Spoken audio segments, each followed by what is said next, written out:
Syekh Abu Bakar rahimahullah mengatakan penjelasan tentang 8 kelompok penerima zakat. Yang pertama adalah orang-orang fakir. Orang fakir adalah orang yang tidak mempunyai harta untuk memenuhi kebutuhannya dan kebutuhan orang-orang yang menjadi tanggungannya, yang meliputi makanan, minuman, pakaian, dan tempat tinggal, meskipun ia mempunyai harta yang mencapai nisab. Jadi misalnya ada orang dapat warisan, dia sangat miskin sekali, susah keadaannya, tapi tiba-tiba dapat warisan, dan warisan ini ada tapi dalam bentuk fisik tanah. Dia nggak bisa buat apa-apa. Tanah juga kalau mau dijual butuh waktu yang lama. Mungkin dia berada di sebuah perkampungan. Ya. Maka yang dilihat adalah keadaan dia sekarang. Dan lebih tepat juga, atau bisa kita bahasakan, orang fakir ini teman-teman adalah orang yang tidak tahu mau makan apa pada hari itu. Apalagi besok. Susah sekali hidupnya. Dia pun susah. Bahkan kadang-kadang mungkin satu sepotong roti atau sepiring nasi dimakan beramai-ramai sama istri dan anak-anaknya. Atau mungkin mengambil makanan-makanan bekas dari sampah. Karena mereka kalau nggak lakukan tidak bisa makan.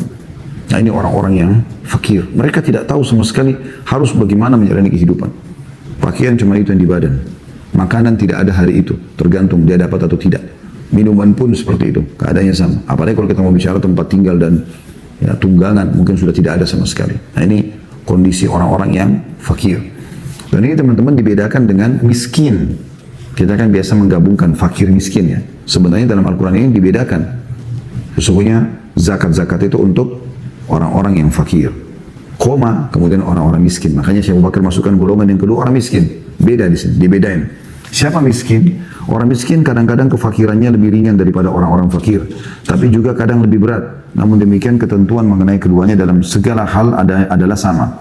Dan Rasulullah SAW telah mendefinisikan orang miskin dalam beberapa hadis beliau, di antaranya laisal miskinu alladhi yatufu 'ala an-nasi tarudduhu al-luqmatu wal-luqmatani wat-tamratu wat-tamratan walakinnal miskinu alladhi la yajidu ginan yughnihi wa la yuftanu bihi fayatasaddaqu 'alaihi wa la yaqumu fayas'alu an-nas. Orang miskin bukanlah orang yang berkeliling kepada manusia yang bisa dihalau dalam kurung setelah diberi sekepal atau 2 kepal roti, sebiji atau 2 biji kurma. Tapi orang miskin adalah orang yang tidak mempunyai kekayaan yang dapat memenuhi kebutuhannya dan tidak diketahui bahwa dia membutuhkan sehingga bisa diberi sedekah, serta tidak berdiri untuk meminta-minta kepada manusia. Hadis ini riwayat Bukhari nomor 1479. Jadi orang miskin ini lebih luas sedikit dari orang fakir. Bisa juga didefinisikan mereka adalah orang-orang yang punya ya, pendapatan tapi kurang.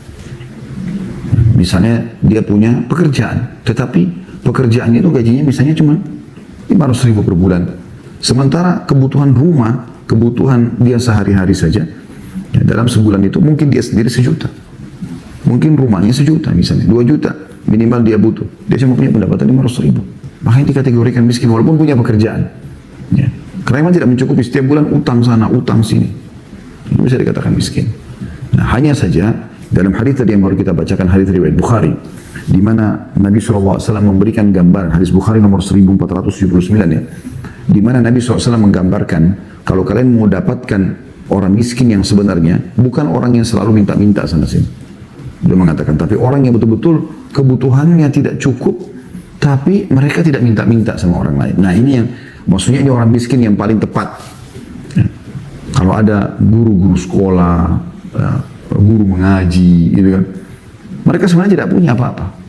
Bahkan mungkin tinggal di kontrakan yang sangat kecil, yang mungkin lampunya juga cuma 1.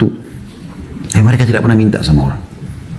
Mereka bekerja, mengajar, apa yang mereka dapatkan mereka syukuri. Nah ini orang-orang miskin yang menjadi target utama kita.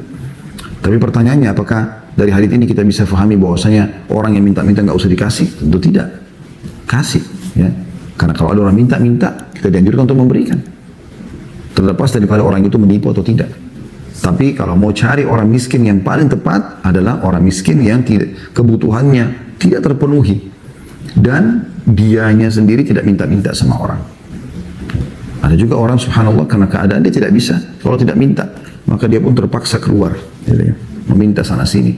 Nah itu juga boleh diberikan. Tetap dia masuk dalam kategori miskin ya. Tapi miskin yang terbaik, yang paling tepat sasaran adalah yang tidak minta sama orang, tapi kita tahu keadaan dia susah. Nah seperti itu. Dan Anda bagi yang punya kemampuan, kami sarankan ya, semoga Allah SWT mudahkan saya dan teman-teman mengamalkan ini. Artinya kalau kita sudah menemukan ada orang yang kita tahu keadaannya fakir, Nggak ada sama sekali yang bisa memenuhi kebutuhan dia. Atau orang miskin, ada tapi pas-pasan. Mungkin sehari dapat makanan, sehari tidak misalnya. Ya. Maka jadikan mereka sebagai sumber pahala kita. Artinya, kenali mereka, kenali alamatnya, gitu kan, dan maksimalkan sedekah kita pada dia. Jadi kayak misalnya, kita biayai, mungkin si bapaknya kita pekerjakan, dikasih gaji, mungkin kebutuhan rumahnya beras, gula yang mendasar kita penuhi, anaknya kita sekolahkan, jadi maksimalkan. Mungkin tempat tinggalnya kalaupun rusak kita coba perbaikin, jadi maksimalin aja ke situ. Ya. Memperbaiki keadaan seorang muslim yang dalam keadaan kesulitan, lebih baik daripada Anda bagi ke 10 orang yang tidak menyelesaikan permasalahan mereka. Karena ini menyelesaikan permasalahan langsung. Ya. Sama zakat misalnya. Mana lebih baik? Saya punya zakat 1 juta rupiah. Target saya ada 10 orang. Saya bagi kepada setiap orang 100 ribu kepada 10 orang tersebut, tapi belum menyelesaikan permasalahan mereka. Karena si A punya utang 200 ribu, Anda kasih 200 ribu belum bisa menyelesaikan utangnya. Kebutuhan dia 300 ribu, belum bisa memenuhi kebutuhannya. Si B juga begitu. Jadi Anda kasih 1 juta pun zakat Anda ini, walaupun ada dari sumber lain, mungkin Anda berpikir, oh mungkin dia bisa dapatkan dari sumber lain. Mungkin dia bisa dapatkan dari sumber yang lain, ini belum tentu. Bisa dapat, bisa enggak gitu. Mana lebih baik? Saya bagikan 100 ribu kepada masing-masing, belum menyelesaikan masalah mereka, atau saya fokus kepada 1 atau 2 orang, 1 juta itu saya berikan, tapi selesai permasalahan mereka. Tentu lebih baik Anda selesaikan dengan 2 orang. Karena selesai permasalahan mereka. Semoga yang sisa itu Allah berikan dari sumber yang lainnya. Kalau Anda bisa selesaikan semuanya 10 orang, bagus sekali. Ya. Jadi dalam membantu orang, jangan setengah-setengah. Maksimalkan itu. Baik, kita bahas yang pertama. Perhatikan di sini ada al-fuqara wal masakin. Apa bedanya al-fuqara wal masakin? Al-fuqara dan al-masakin adalah 2 kata yang sering kita sampaikan, idza ijtama'a tafarraqa wa idza tafarraqa ijtama'a. Kalau disebutkan bergandengan, maka maknanya berbeda. Tapi kalau disebutkan salah satunya, biasanya maknanya sama saja. Fakir ya miskin, fuqara ya masakin. Tapi kalau digabungkan, maka maknanya berbeda. Fakir lebih parah daripada miskin. Makanya Allah menyebut terkadang orang miskin itu punya sesuatu tapi tidak mencukupi. Fakir lebih tidak punya apa-apa. Ya. Seperti firman Allah Subhanahu wa taala, perkataan Nabi Khadir kepada Nabi Musa alaihissalam, "Amma safinatu fakanat limasakina ya'maluna fil bahri fa aradtu an aibaha wa kana wara'ahum malikun ya'khudhu kulla safinatin ghasbah." Adapun kapal yang aku rusaki adalah milik orang-orang miskin. Orang miskin punya kapal. Jadi punya kapal, tapi kapal yang dia miliki tadi tidak memenuhi kebutuhannya. Dari sini dalil bahwasanya miskin terkadang memiliki sesuatu, mungkin dia kerja, mungkin dia punya barang, tapi tidak memenuhi kebutuhannya, sehingga kedudukan miskin lebih ringan daripada fakir. Fakir lebih parah. Makanya Rasulullah SAW berlindung daripada kefakiran, tapi tidak berlindung dari kemiskinan. Kefakiran itu sangat parah, ya.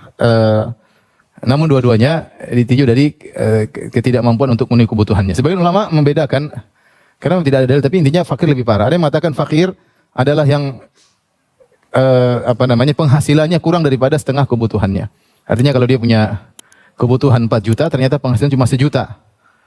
Ya, jadi 1 juta kurang dari setengah, setengahnya 2 juta. Kebutuhan dia per bulan 4 juta, ternyata penghasilan cuma 1 juta, kurang dari setengah kebutuhannya. Ini disebut fakir. Kalau miskin, penghasilannya adalah lebih dari setengah, tapi belum mencukupi. Kebutuhan yang 4 juta, penghasilan 3 juta.